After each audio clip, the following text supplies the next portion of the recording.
Hi everyone, welcome to my channel Charan's finance. So friends, आज हम लोग बात करने वाले हैं पीएसपी प्रोजेक्ट्स लिमिटेड कंपनी के बारे में। So this company is into construction sector और हिस्टोरिकली ये देखा गया है कि इंडिया में कंस्ट्रक्शन सेक्टर में काफ़ी सारे प्रॉब्लम्स रहते हैं। मल्टीपल प्रोजेक्ट जो है टाइमली डिलीवरी नहीं हो पाता है due to multiple issues like labour issue, litigation, corruption. और जो गवर्नमेंट के प्रोजेक्ट्स होते हैं वहाँ पे टाइमली डिलीवरी ऑफ पेमेंट नहीं हो पाता है गवर्नमेंट के तरफ से।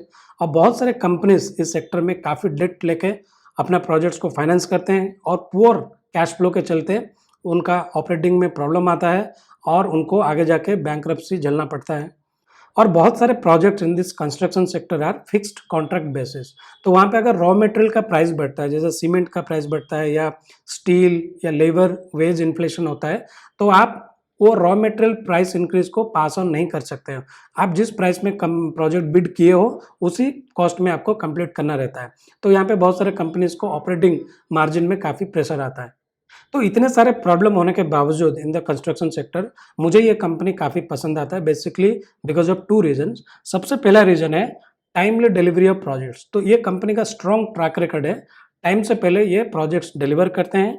Number two is timely payment collection. ये कंपनी जो भी प्रोजेक्ट्स लेते हैं वो फेज वाइज कंप्लीट करते हैं, जैसे फेज 1, फेज 2, फेज 3। तो हर फेज में वो अपने क्लाइंट से पैसा कलेक्ट करते हैं।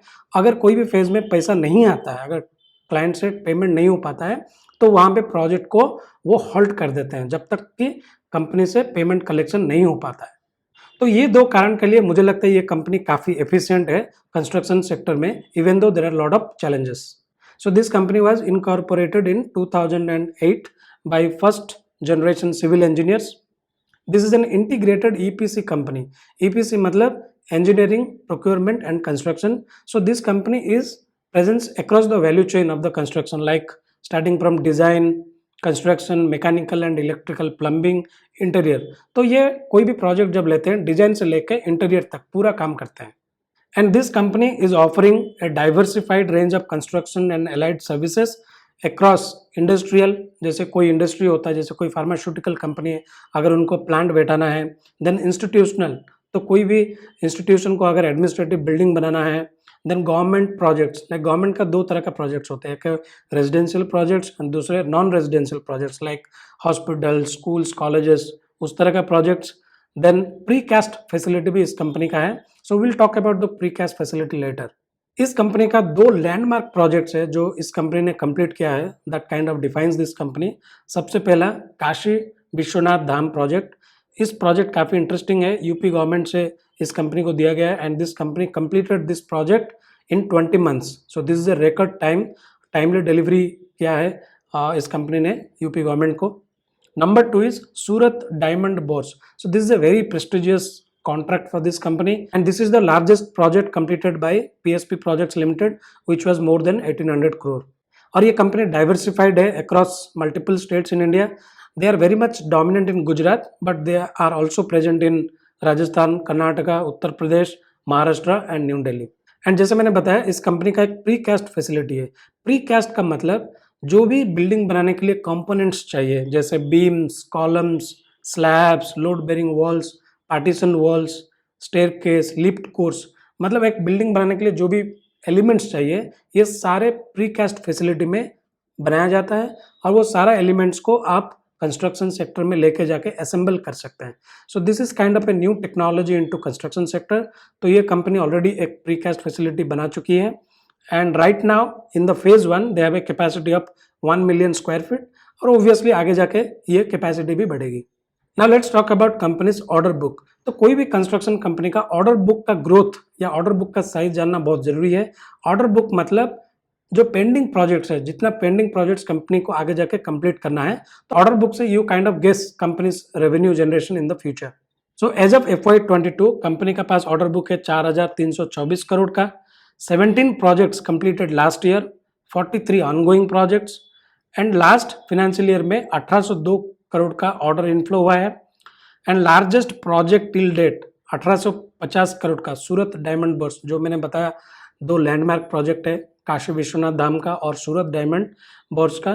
तो सूरत डायमंड बोर्स का प्रोजेक्ट 1850 करोड़ का था जो कि कंपनी ने कंप्लीट किया है। That is the largest project handled by this company till date. Few prominent projects completed last year, noodle factory in Gujarat for Nestle, sports complex for Ahmedabad University, construction for second dairy project in Karnataka, Zydus Hospital in Baroda, new orders in FY22 मतलब जो नए orders आए complete करने के लिए, sports complex in Ahmedabad worth INR 504 crore, a repeat order from MRF Group in Gujarat, affordable housing project in UP worth 238 crore, E&M works for Gujarat Metro at Surat, AMNS steel plant worth INR 257 crore at Hazira.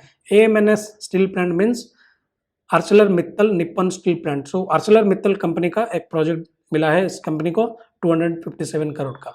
Now if you look at order book growth, मतलब order book पिछले 5 साल में किस तरह का grow की है, तो order book has grown at A CAGR of 14%. तो FY18 में ऑर्डर बुक था 2559 करोड़ का और FY22 में आके बन चुका है 4324 करोड़ का. तो अच्छा खासा ग्रोथ हुआ है ऑर्डर बुक साइज में. तो मैंने जैसे बताया ये कंपनी अलग अलग तरह का प्रोजेक्ट हैंडल करती है, both from private sector as well as public sector, मतलब फ्रॉम गवर्नमेंट. तो let's see how diversified their order book is. तो यहाँ पे government non residential 46% contribution to the order book, government residential 22%, industrial 7%, institutional 14%, private residential 11% and 1% from precast. तो यहाँ पे अगर हम गवर्नमेंट का प्रोजेक्ट्स देखें both non residential and residential, that accounts for 68% of the order book. If we see the order diversification across states, तो यहाँ पे Gujarat contributes 37%, 0.5% Rajasthan, 17% Maharashtra and 45% from UP. So this was all about companies business, like they're into construction sector.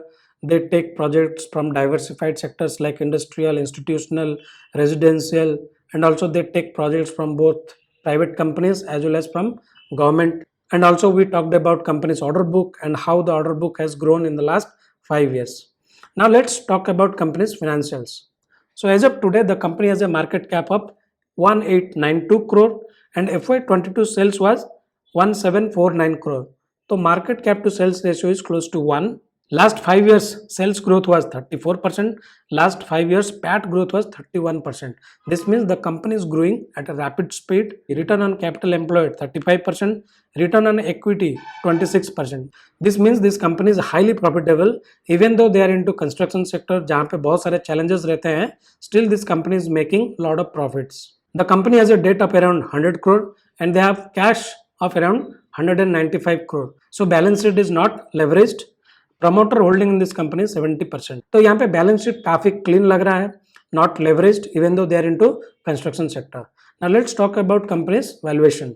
So right now this company is trading at a price to earning ratio of only 11 and its 5 years mean PE is 18. मतलब पिछले 5 साल का average PE 18 है and this company is right now trading at 11. So due to ongoing market correction यहाँ पे company काफी लो valuation पे मिल रही है compared to its average PE.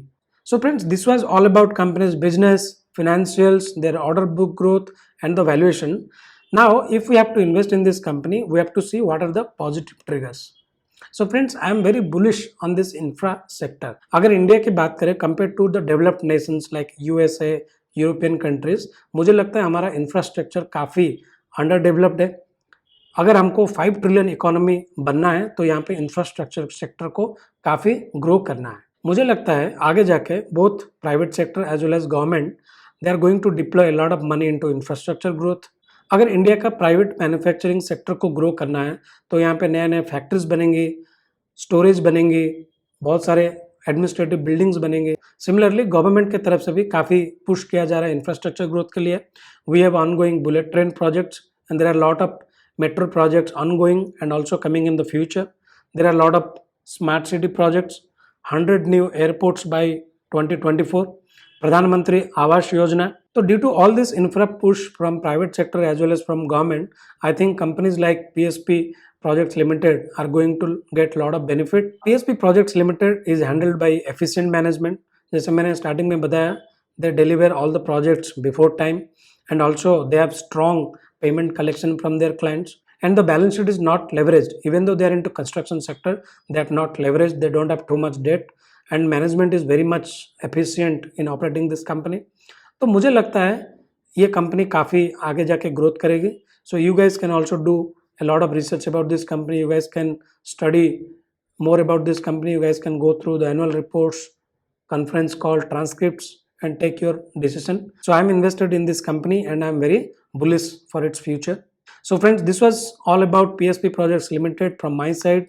So that's all, and thanks for watching my video. Do subscribe to my channel. I will come up with such business analysis in the future as well. See you guys in the next video. Till then, enjoy and happy investing.